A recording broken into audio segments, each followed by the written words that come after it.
Good afternoon. This is All India Radio and I am Valsa Williams with the midday news.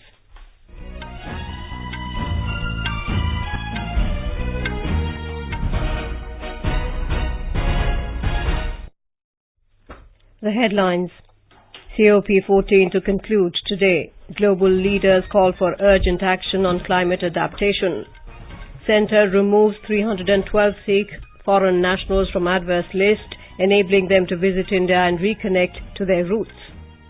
Supreme Court refers Centre's plea seeking review of the earlier verdict of diluting provisions of arrest under the SC/ST Act to a 3-judge bench. 11 persons die in a boat tragedy in Bhopal, magisterial inquiry ordered. 5 Indian women police officers honoured by the United Nations for their commendable services in South Sudan.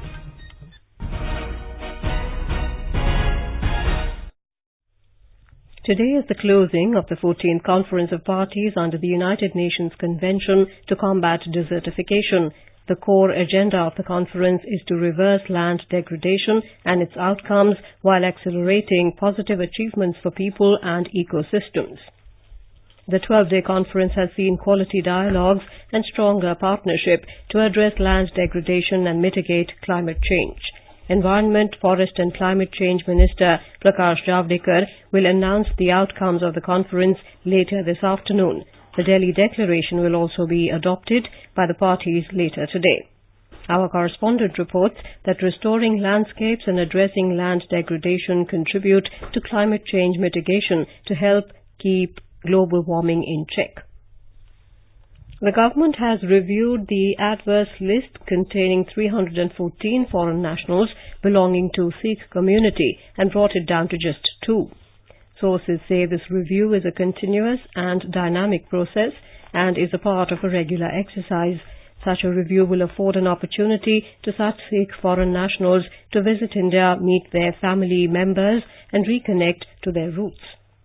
During the 1980s, many Sikh Indian nationals and foreign nationals belonging to Sikh community fell to anti-India propaganda.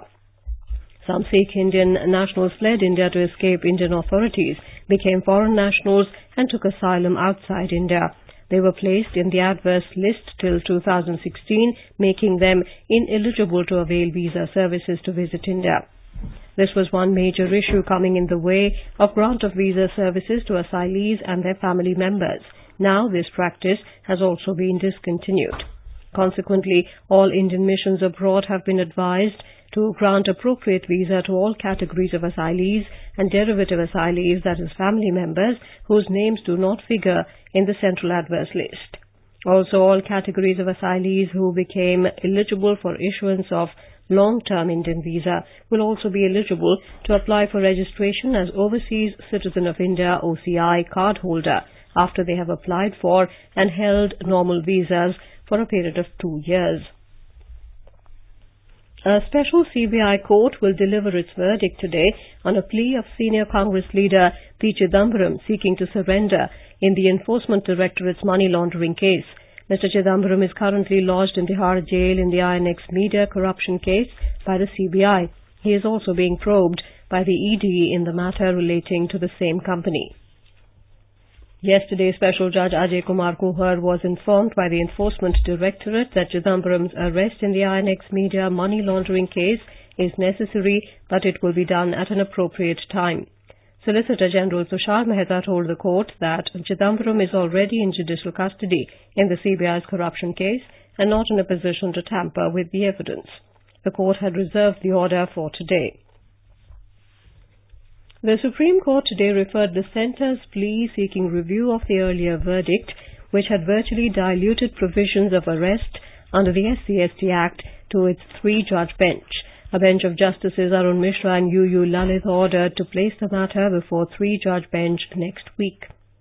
In May, the Supreme Court reserved the judgment on the Centre's review plea while observing that laws in the country should be caste neutral and uniform.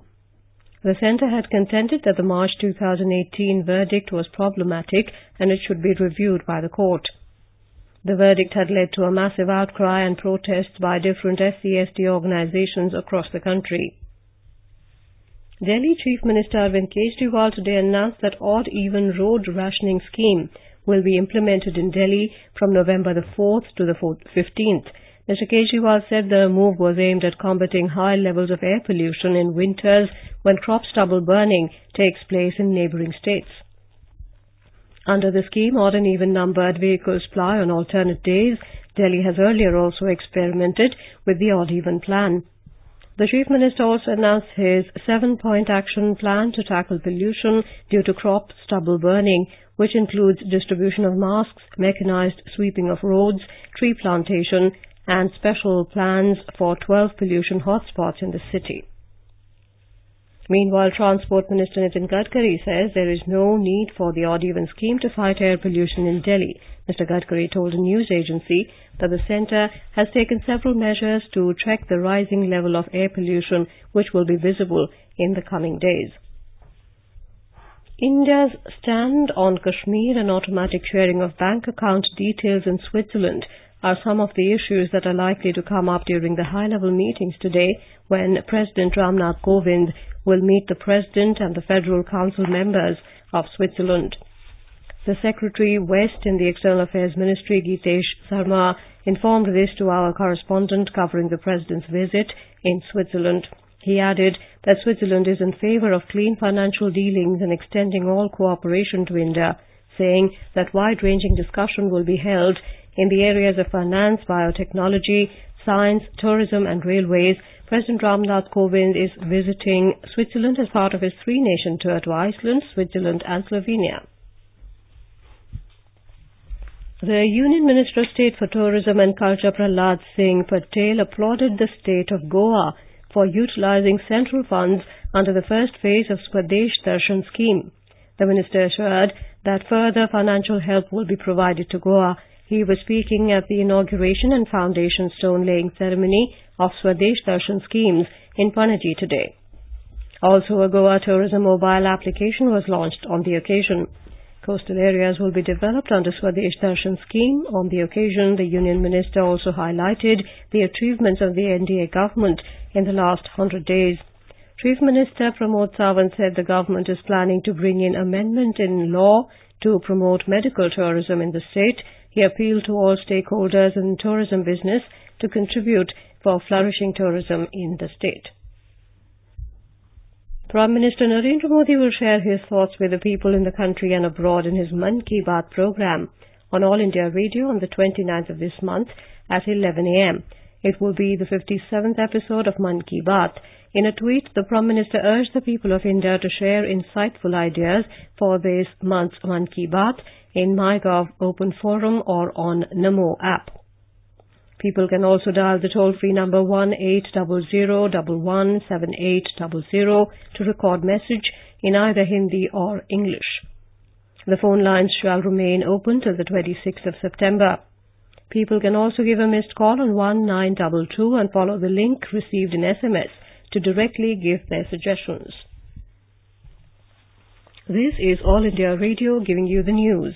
For quick news updates round the clock, follow us on Twitter at AIR News Alerts. In Madhya Pradesh, bodies of 11 people have been recovered after a boat carrying them capsized during Ganesh idol immersion in lower lake of Bhopal. 6 people have been rescued. Search for the missing is still on. A magisterial probe has been ordered into the incident. 2 people have been arrested in this case so far. A report from our correspondent. As per the NDRF release, a total of 19 people were going on board for the immersion of Ganesh idol at Khatlapura Ghat, Bhopal when the incident took place.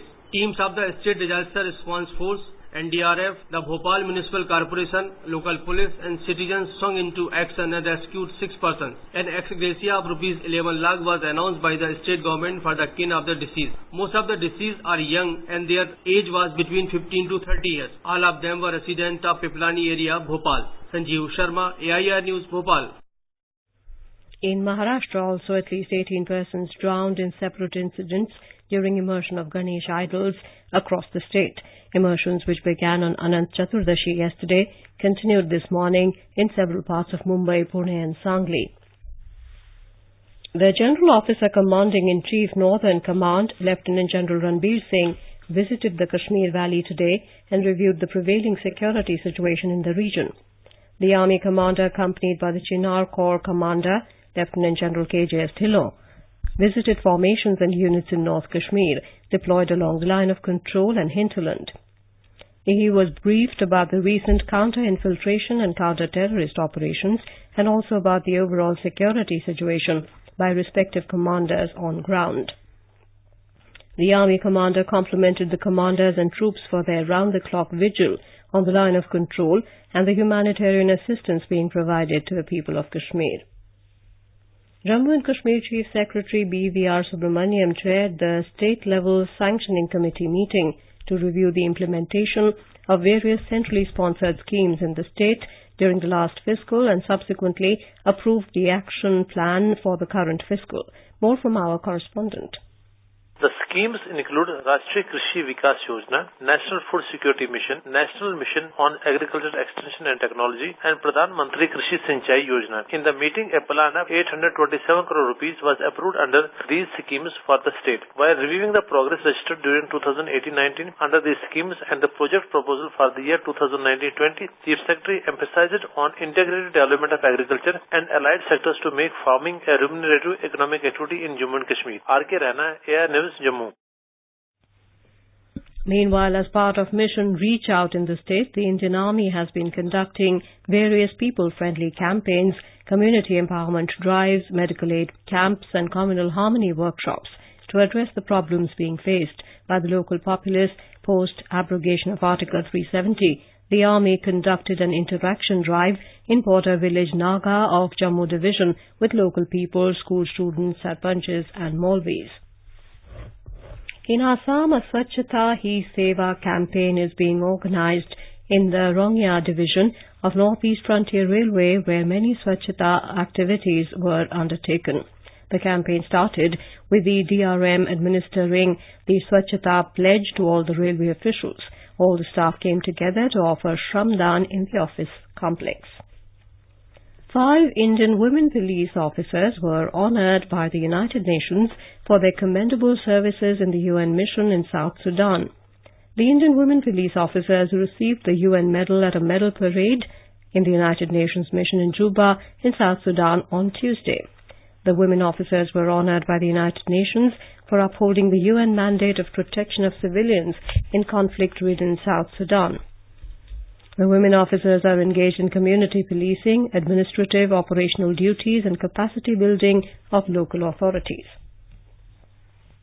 Cash-strapped Pakistan is set to miss the International Monetary Fund IMF's condition to refund 75 billion rupees to taxpayers despite an incentive by the global lender.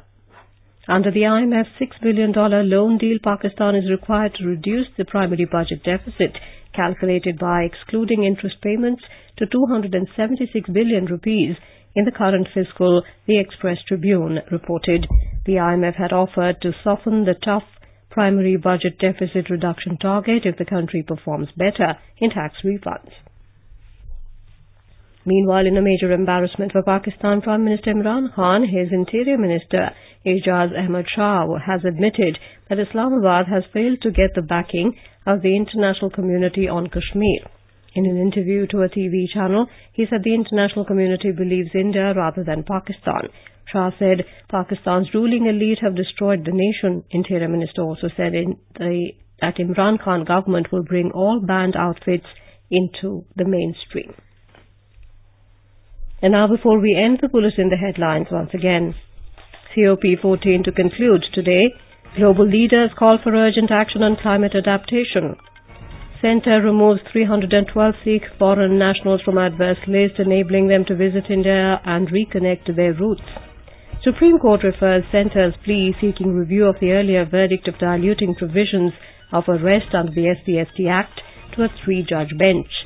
11 persons die in a boat tragedy in Bhopal, magisterial inquiry ordered. And 5 Indian women police officers honored by the United Nations for their commendable services in South Sudan. And with that, we end the Midday News.